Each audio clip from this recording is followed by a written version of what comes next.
Welcome to the Beauty of Breathing podcast, where we explore the wonders of optimal breathing. I'm Renata Nami, a dedicated mom, entrepreneur, and myofunctional therapist committed to embodying the principles I advocate.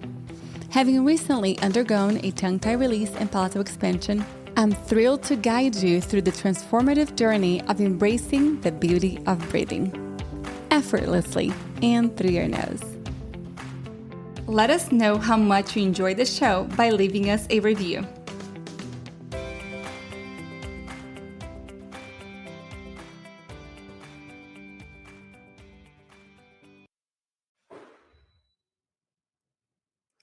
Hello everyone, and welcome to another Beauty of Breathing podcast episode. Today I have Miss Margaret Stoch presenting Margaret to you guys. She's a speech-language pathologist and founder of Advanced Therapy and Wellness Center in Illinois. She specializes in feeding and swallowing, orofacial myofunctional disorders, and airway-centered care linking oral function with breathing, sleep, and overall health. Using a whole-body root cause approach, she addresses patterns such as mouth breathing, low tongue posture, and oral motor dysfunction. She is also a myofunctional therapist and certified nutrition coach who collaborates with multidisciplinary teams to support lasting functional outcomes. Welcome, Margaret. Well, thank you so much, Renata, for having me. It's such an honor to be here with you today and share my story. Thank you. I am so excited. So we met each other at Tongue Time in Switzerland this year. How amazing was that trip? Oh my gosh, that was a great conference. I am really looking forward to the next one. We really had a good time.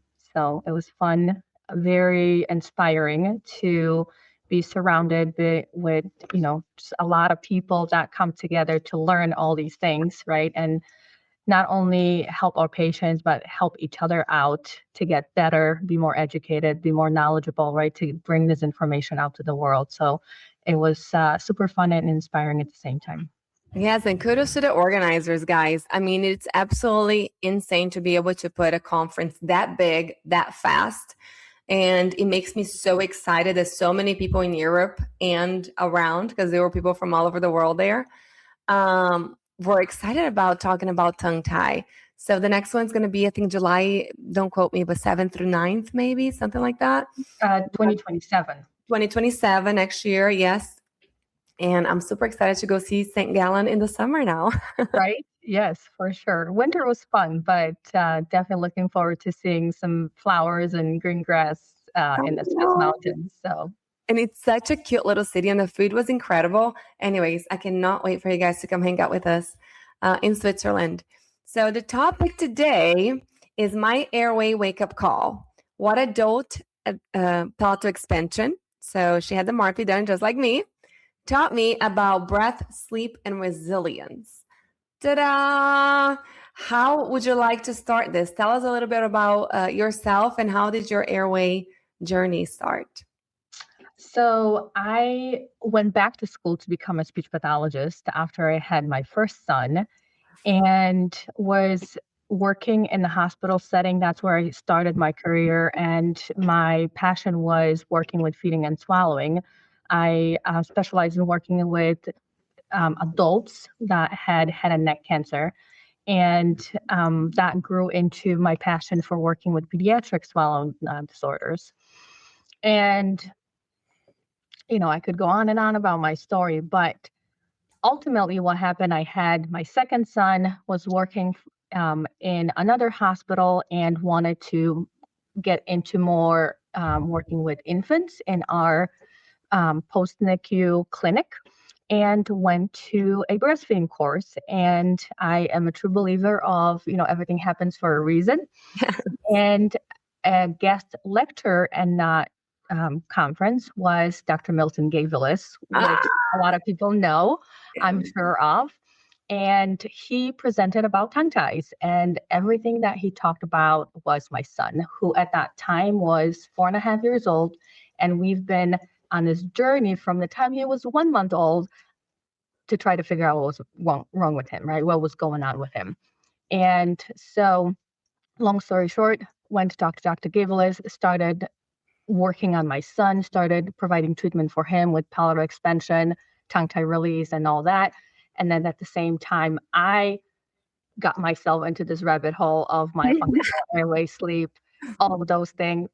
All of those things, travel around the world, educate myself as much as possible to know how to help my son first and foremost, and then at the same time help my patients.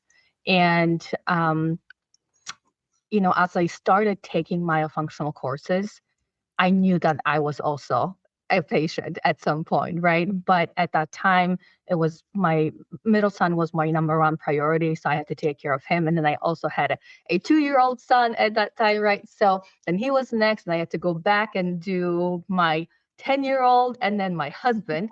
And now finally it was my turn. So ultimately got the MARPE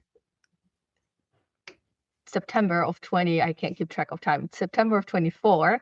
Got it placed. Then it was taken out right before we went to Switzerland, first week of January. And as you can see, I'm still in ortho. Yeah. Who's your MARPE? Do you mind sharing? Who did my MARPE? Yeah. Dr. Huang out of Gold Coast Orthodontics in Chicago. There you go. So a lot of people are looking for a provider in Chicago. So there you go. Give him a shout out. Yes. And he's amazing. And I am not as a straightforward case. There's a lot wrong with my face, my oral structures, and how things develop. So it wasn't just like, oh, I need, a few millimeters of expansion. We're talking about me starting with 26 millimeters of palatal width, which is an average of a 2-year-old, right? Oh my gosh. I was a 4-year-old. I was a 30. So that's where I started. And I expanded 13.36. That is insane. And on top of that, my whole face, because growing up, I had all these issues with my, dental health and whatnot. I had teeth extracted and a lot of dental work done. And so my whole face shifted to the left. So my midline was off. So we had to structurally bring my face more center so things look more symmetrical. My lower jaw is still a little off. If you know, you know. You could probably notice some things, right? So, but when I was a teenager, I had an underbite. I knew I wanted to do something with my teeth. My parents didn't really have money for my, braces and things like that. And so when I started working, I'm like, I'm going to get braces. I'm going to get my teeth fixed and all that. And they told me my only option was double jaw surgery. And at that time, when I was 18, 19 years old, they told me that was it. And we didn't know about these things, right? So when I found out about, like, I can get this fixed, right? And would not have a jaw surgery, not have screws and plates and different things in my face for the rest of my life. I was like, sign me up. It was just a matter of time. And time had to be kind of, things had to figure out. I'm a business owner. I'm a myofunctional therapist, right? So there's a lot of things that I had to organize and put in place in order for me to execute this. Like I had to find the right time. And so things just kind of like, this is it. I'm doing it right now. And I went all in. I love it. And this is a shout out right here to moms and business owners and wives and just women in general out there. We always put ourselves last. And you cannot fill anybody else's cup with you if yours is empty. So remember, put the oxygen mask on yourself first. If you're able to, please go ahead and go with this. I have patients all the time who say, well, it's not the right time. I have something going on. It's not the right time. I have this presentation to do, or I have this job. I cannot have spaces in between my teeth. Well, you're never going to have the right time. It's never going to feel like the right time. Like you said, you just have to, trust your provider. First of all, jump with both feet and just go for it. It is such a small part of your life compared to the amount of years that you're going to benefit from getting this done. I'm a huge, of course, proponent of maxillary expansion for adults, which we're going to get to talking a little bit more about the different acronyms and different types of expansion, because we have a lot of people confused out there. And also for you guys that don't know, we go live on Instagram for Beauty of Breathing.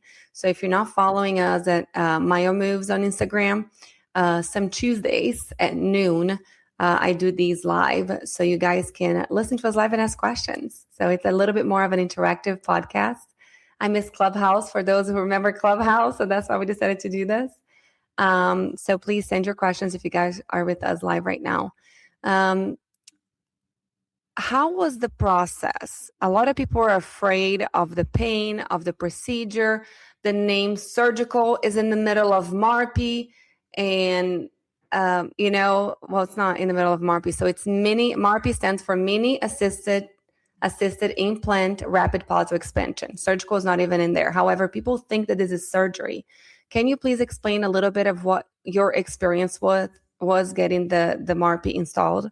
Yeah, and I think it's also important to mention that the MARPE is custom made, so it's not one size fits all. And it is a custom made appliance for you and what you need. And like I said, in my case, I had other also objectives of getting the MARPE, which one of them was shifting my face to the right, so to be more symmetrical, right? So with that being said, the MARPE being a custom made appliance it also depends on how many screws you're going to get. In my case, I had 8 screws. Right? So I've heard of, I don't know how many do you have, but I've heard between 4 and 6. I still have my MARPE here. I have it in my drawer. I definitely kept it as a souvenir for sure. Me too. Yeah. And so I show up to the appointment, and there was a lot of anesthetic for sure, a lot of shots in the palate. And at first, I also have a tongue tie, a posterior, right? And so my gag is pretty sensitive. And at some point, I think just the overload with the anesthetic and everything that I had, all the gear that I had in my mouth, it was a little hard for me to swallow and coordinate my breathing with the swallow and stuff like that. But overall, it was really great. The office and Dr. Huang, his assistants, everybody was so great. So I don't know, I was probably there for an hour altogether. And what was the hardest part about it, and what was the part that surprised you? That you were like, that wasn't the hardest part about it was trying to figure out how to keep my tongue in my mouth so it's not constantly rubbing against it. And I really had to kind of overcome these challenges of, how do I cover the screws, and how do I clean it, and how do I eat, what do I eat, and all those things initially. Also, there was a little bit of pain. I think a lot of kind of the discomfort didn't come from the actual the appliance. It was more of the structural stuff, when things started shifting. So the pain from the appliance and getting the 8 screws in my palate probably lasted maybe for 2 days, 3 days max. But then I was cranking also, starting day 2. The next day I was already cranking. And my nose, the tip of my nose, my cheekbones, that was the pain or the discomfort. That's where it came from. And that probably lasted for good, I don't know, 10 to 14 days, where I felt like I had to occasionally take some pain medication just to kind of deal with it. I also did an eye mask, a red light massager on my face to help to kind of calm things down. I also did craniosacral therapy almost every day. I am blessed to have an occupational therapist in my practice that does craniosacral therapy.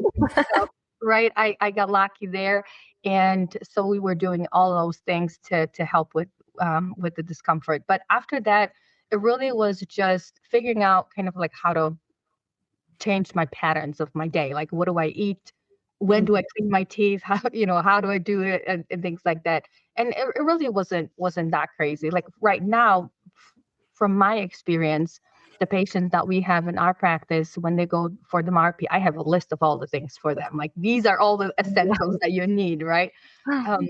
Because I really didn't have that going in for the MARPE. You need to make sure you have wax. You need to make sure that you have the water pick, right? Or the little brushes, Uh-huh. and things like that. So now I have a list for my patients. Like, these are all your essentials, and you're going to be good. You just make sure you have all these things. So, That's amazing. Did you know that I had wax and I didn't know? oh, I really? didn't open the package that Dr. Lipkin gave me. So he put a bunch of wax in there. And that, to me, that was one of the most difficult things. It was actually my tongue getting hurt on the appliance, even though he covers them with composite, whatever that is. My tongue was still so sore. I had, like ulcers almost on my tongue, and then it's difficult to eat. To me, that was the most painful thing. I had zero pain other than that. Besides, whenever they were installing it, you have the shots. Girl, I am such a chicken when it comes to needles. I actually had to give blood today to just do blood work for health purposes. They took 16 vials. I almost fainted.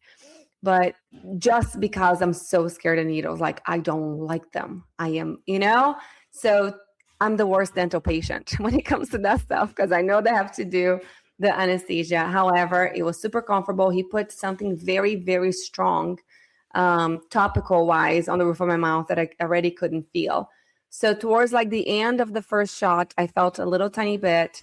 And then whenever he was putting the screws, the last screw, I felt a little bit of the last bit of the screw. I almost felt like it was going into my tooth. And I was like, oh my gosh. To me, the worst part about it was knowing what he was doing because we're so knowledgeable in this area.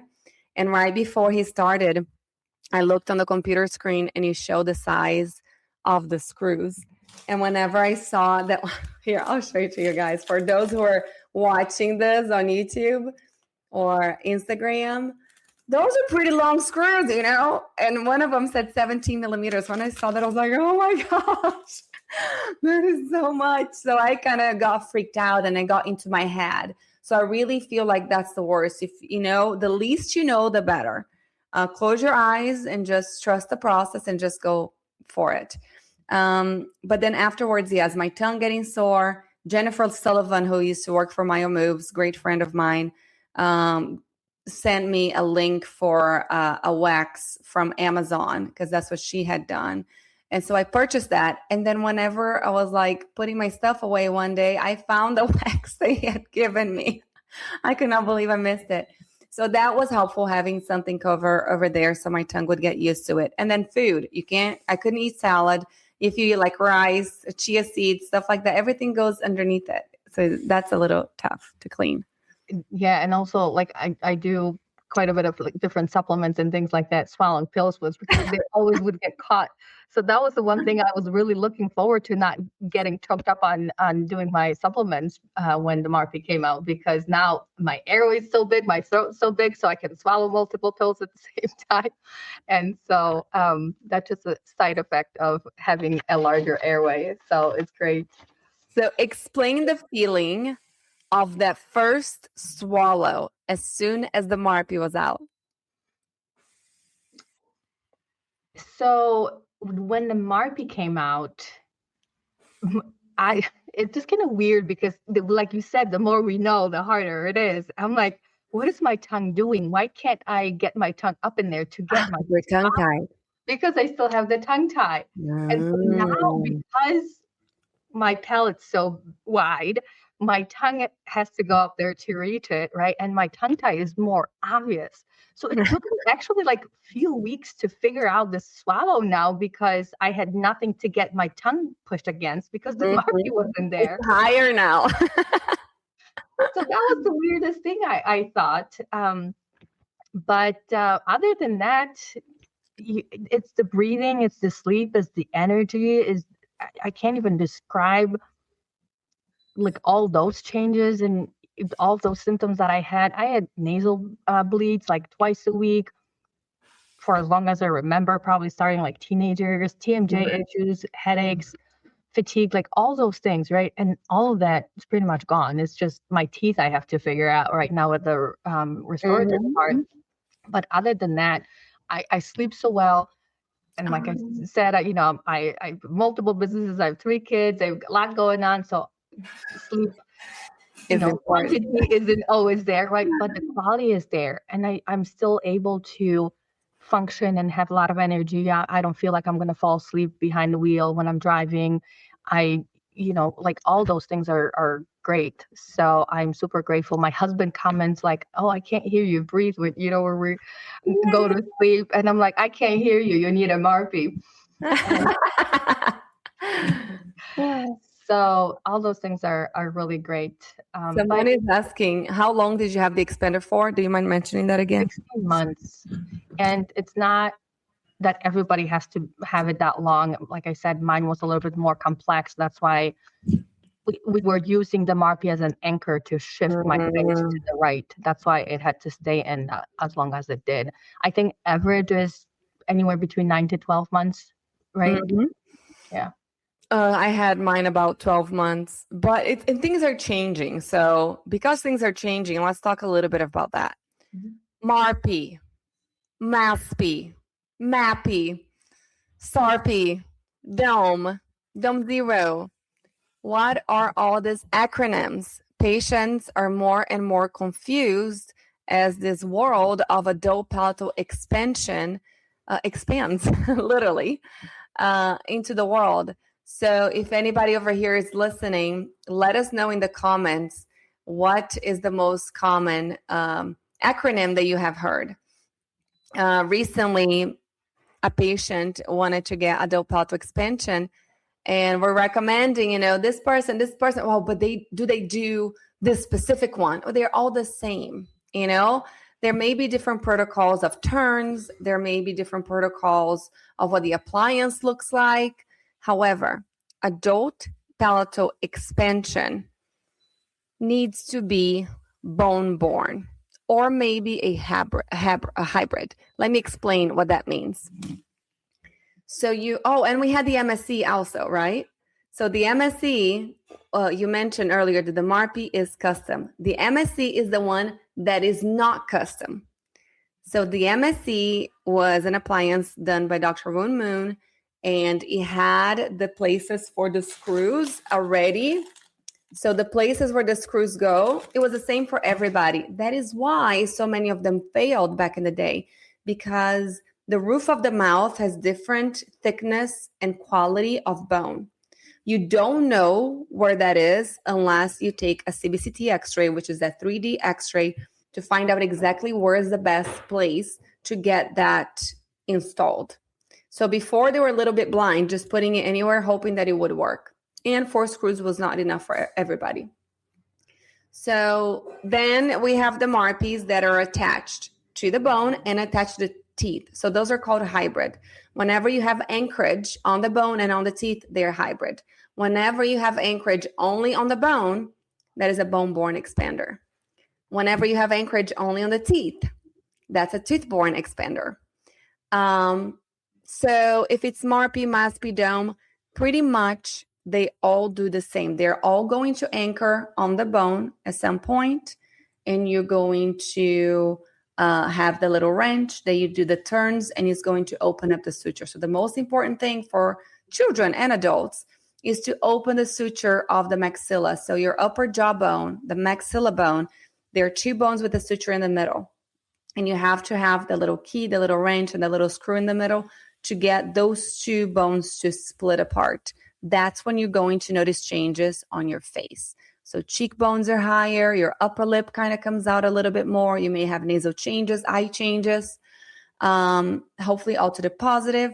Now, what is the rate of turns? Is it going to be slow expansion? Is it going to be rapid expansion? It depends on what the provider is used to. We noticed that with these types of appliances that are bone-borne, when you have the appliance into the roof of the mouth, you don't have to move fast anymore. The only reason why we had to move fast before, it's because the appliance was attached to the teeth. And in order for us not to get too much teeth tipping, we had to move a little bit faster. And of course, it depends on the age of the person. So there's so many buts and variables whenever we're talking about palatal expansion. So don't necessarily get stuck on a name. Talk to your provider.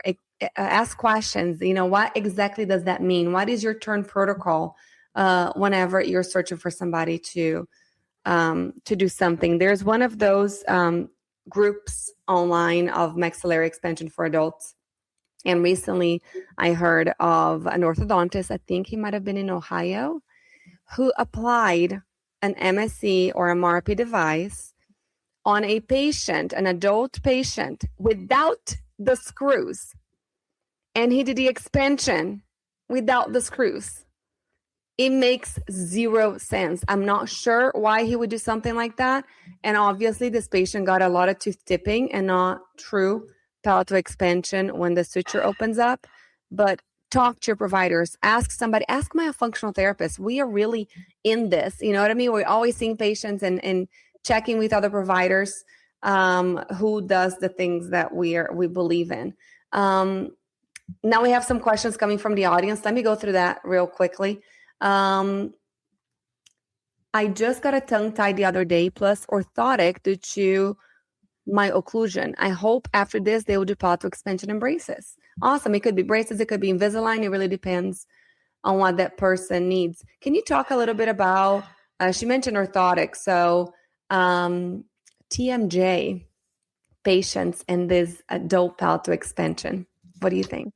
Yeah, so I had developed TMJ issues probably in my early 20s and started just by, clicks here and there when I open my mouth or when I yawn, things like that. And then started kind of getting worse as I got older. And it, turned into clenching, facial tension, facial pain when I wake up in the morning. But what I find the problem is the, potentially tongue tie, but it's lack of tongue space. And then oral dysfunction, right? Whatever it is, as far as oral rest posture, chewing and swallowing and things like that. So you're going to be compensating if your tongue's not doing what it's supposed to be doing for whatever reason. You're going to be compensating. A lot of times it is with the jaw. And so that's what happens. And when you go into a dentist who doesn't understand myofunctional disorders and they put you in a splint or they'll give you something, it doesn't really address the root cause of why you have that problem in the first place. I come from like what is the problem, like where do we start, and let's tackle that and then go from there, and not let's just put band-aids on these symptoms.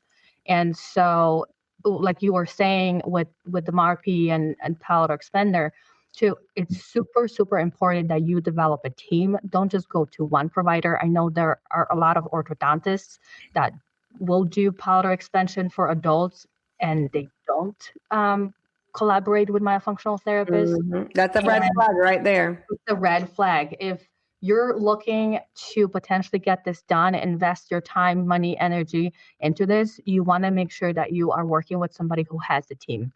That has a team of a myofunctional therapist, craniosacral therapist, a chiropractor, whoever, physical therapist, right? We're all going to need a team. One person's not going to fix all your problems, not especially for adults. Even for kids, we need a multidisciplinary team to address all the things, because it's a system, right? And we have to address each part of the system individually to provide the actual, like the true healing, right? And improvement in health and quality of life. We can't just be going after one thing and ignore the rest.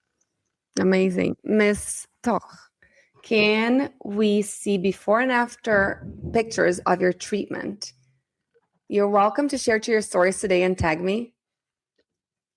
If you guys go through my Instagram and Facebook, I have a lot of different things. I just posted something the other day. I also have a before and after x-ray of my face. You can see my nose, how paper thin my nasal cavity was, and to what it looks like right now. The floor of my nose, I believe, expanded by 10 millimeters just in my nose. So you could definitely see a difference from what my face looked like before, as far as like the width of my nose here. And the biggest thing when I started cranking too, what I noticed first was like when I was washing my face, how my hands felt on my face was so different. I'm like, oh, what is this?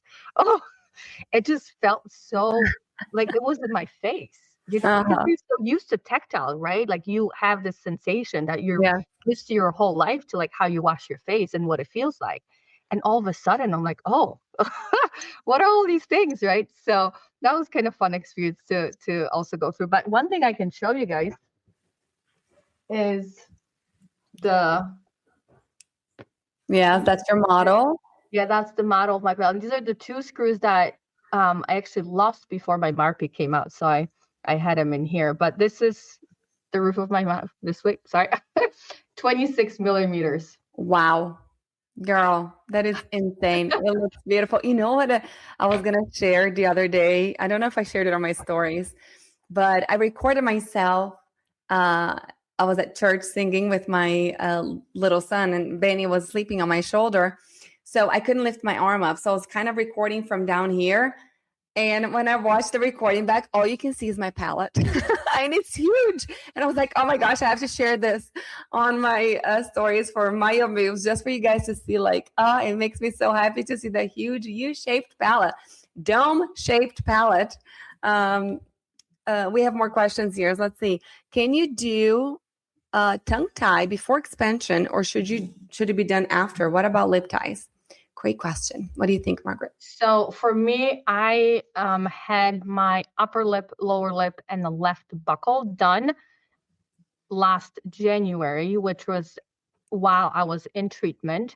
And the reason why I wanted to get it done before my tongue tie is when my upper brackets came on, I could not close my lips.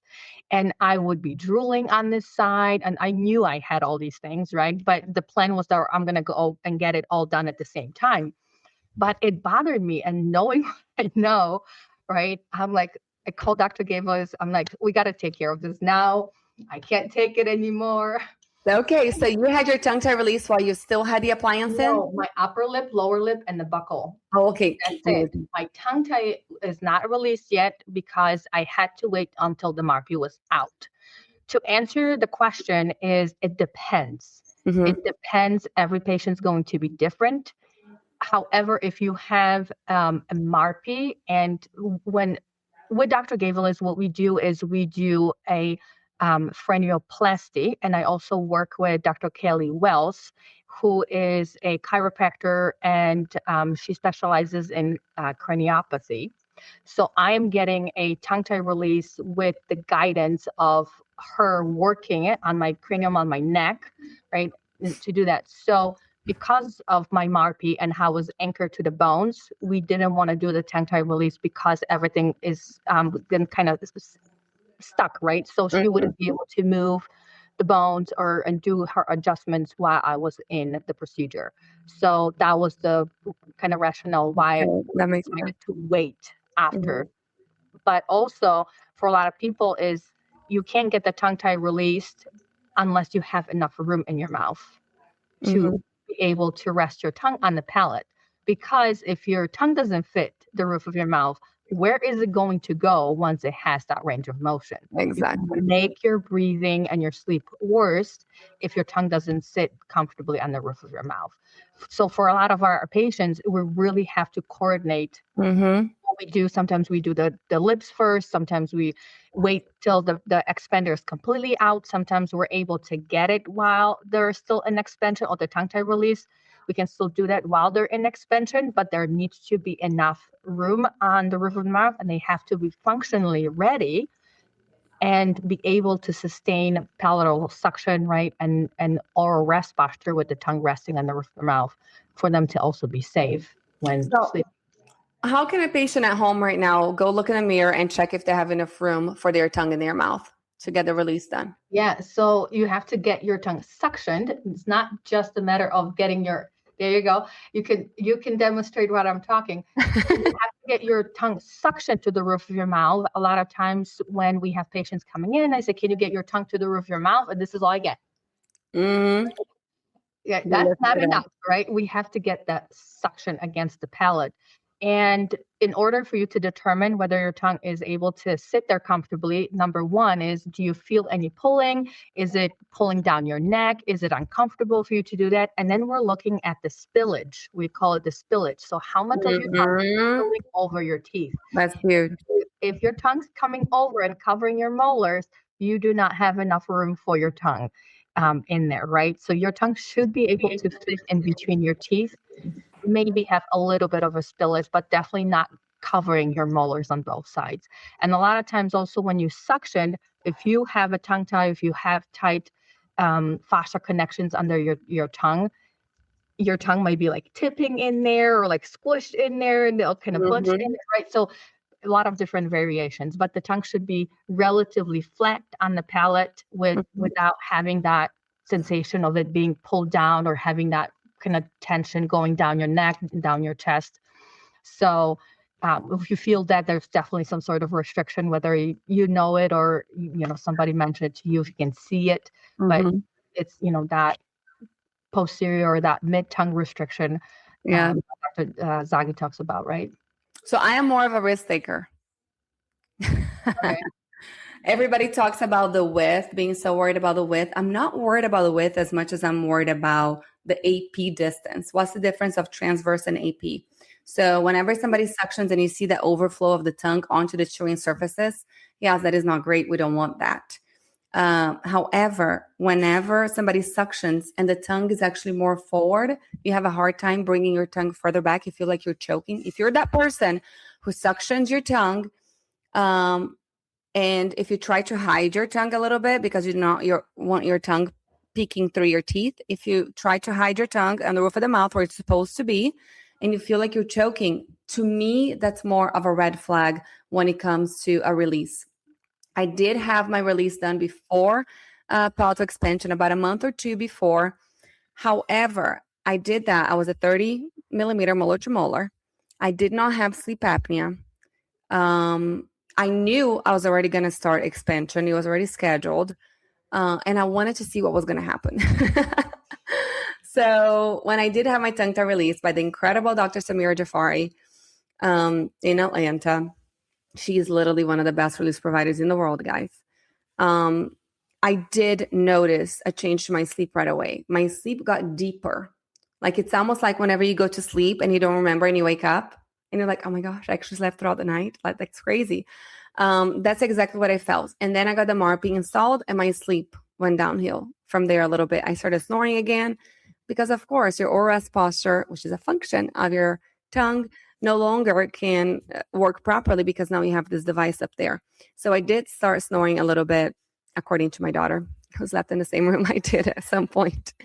But I did have that insane experience when the MARPE came out. And I was recording. I need to go find a video so I can post for you guys.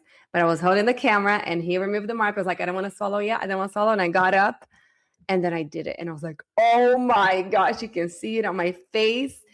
The insane feeling of having the tongue actually touch the roof of your mouth the whole time, and the roof of your mouth will come down a little bit. You can see on my scans that I had a really, really high vaulted palate, and it did come down a little bit. So now the distance that I have to reach my tongue to the roof of the mouth is slightly shorter. But if filled up the whole roof of the mouth, I had, it was insane, but it was such a cool experience. We have more questions. Can expansions or this orthotic, this is Stella again that asked before, can expansions or this orthotic help with military neck? She has a bunch of C1, C2 issues. I feel mine is rotated to the right. Sorry for too much questions. No, please send your questions, guys. We love the live interaction. It goes back to the collaboration that you were talking about, right?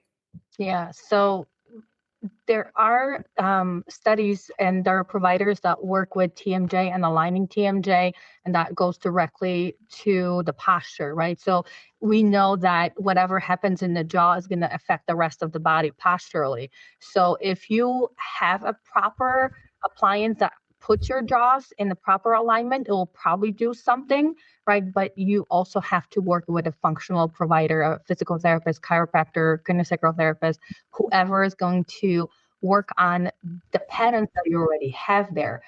If you're an adult, you probably have, 30, 40 years of compensations and patterns that are dysfunctional, and it's not going to go away just because you put something in your mouth and your jaw is finally aligned. Muscles have memory, right? And everything's going to kind of stick unless you address it And a lot of times that, addressing has to be specific, right? It can't be Mhm. one thing and then ignoring the next. Like you have to do all those things. Sometimes you have to do them simultaneously, and sometimes you have to do one thing and then take care of the next thing, right? So the collaboration is the key. Yes, body professionals. We need them in our team. An upper cervical chiropractor would be good for to look at your C1, C2. There's different types of them, but look for an upper cervical chiropractor. Can this expansion be done correctly after implants? Great question. I had 3 root canals cavitations and all amalgams, I guess, replaced. The question cut off. Yes, so you can do the MARPE because MARPE does not move the teeth. It expands your bone, right? So you can still do the MARPE.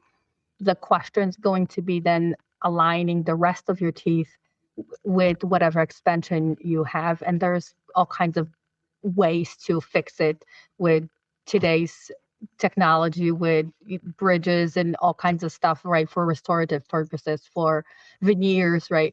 So all those things are available to then restore the teeth to what you want them to be, but you can still get an expansion with a MARPE or something similar, when it comes to the palate. My question is, where are the implants placed? So if the implants are on the lower, it's going to be, in my opinion, a little bit harder because the lower is very limited. You cannot necessarily expand the mandible, even though my old friend, Dr. Sivelin, did send me a message last year at some point going, Renata, yes, you can expand the mandible. But you can do an appliance on the bottom to upright those teeth. So if the implant is already placed in a spot where it cannot be moved, which I have also heard the implants move now with ortho.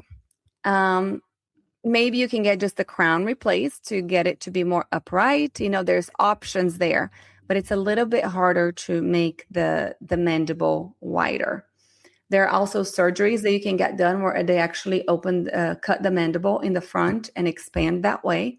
So nowadays there's options. However, if you want a more or less invasive, it's a little bit more challenging if the implant's on the bottom. I actually have an implant on the top.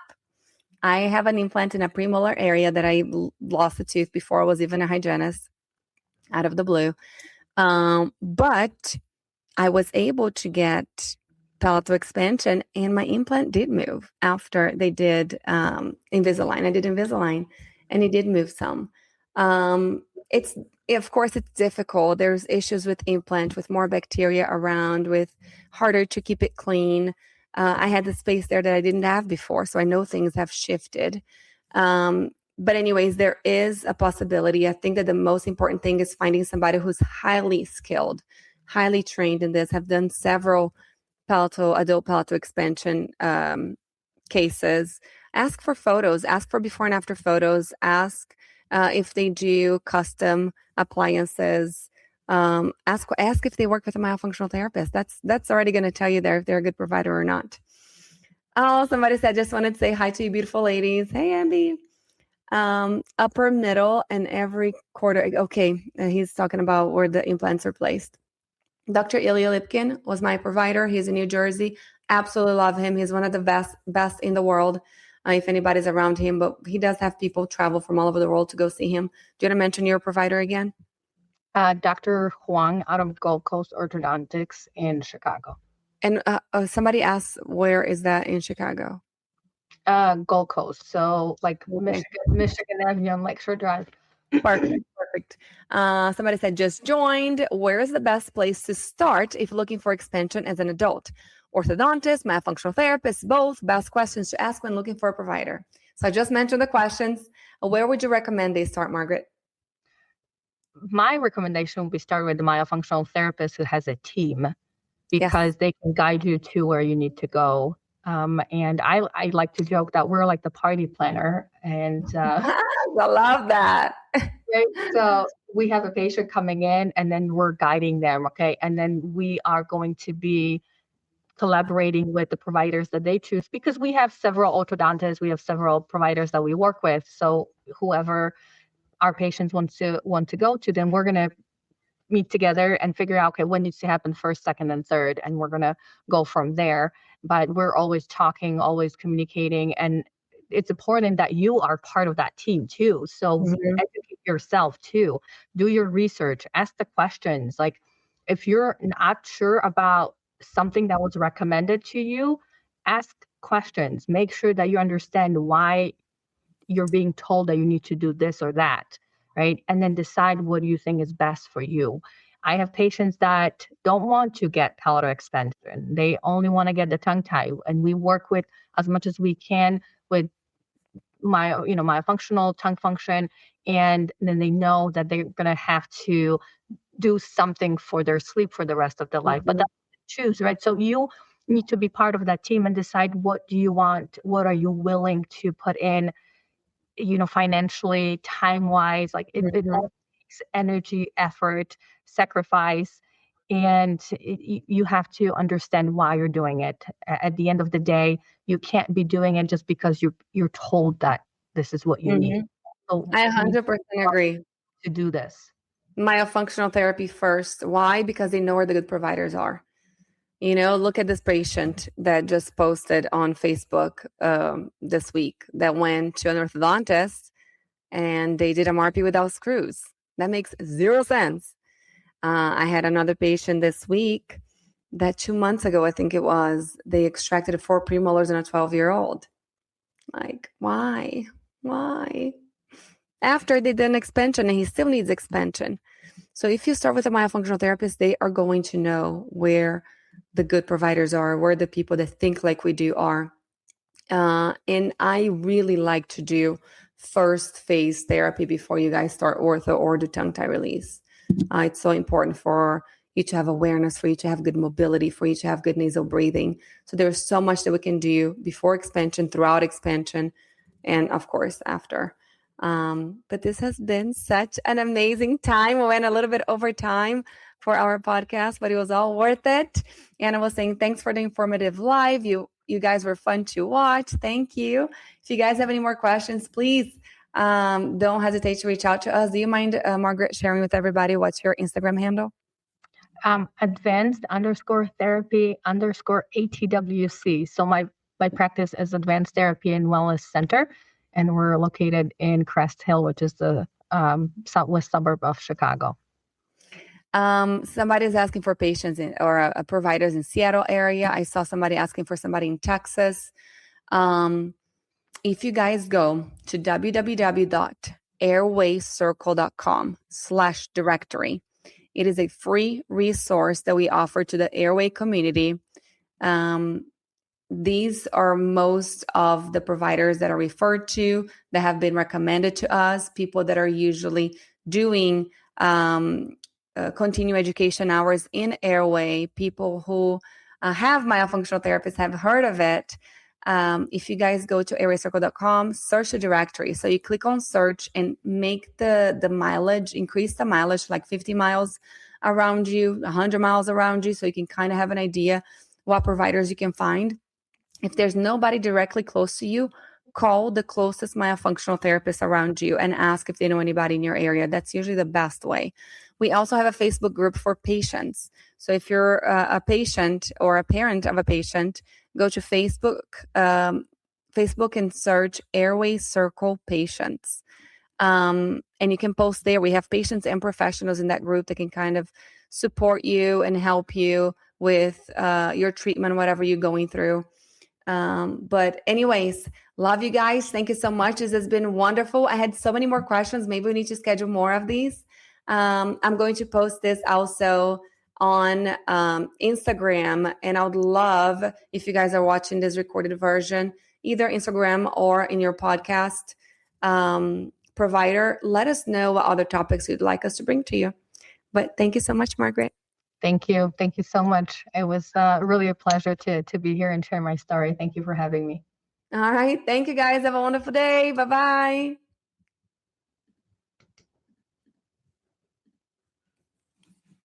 Thank you for joining us on another insightful episode of the Beauty of Breathing podcast.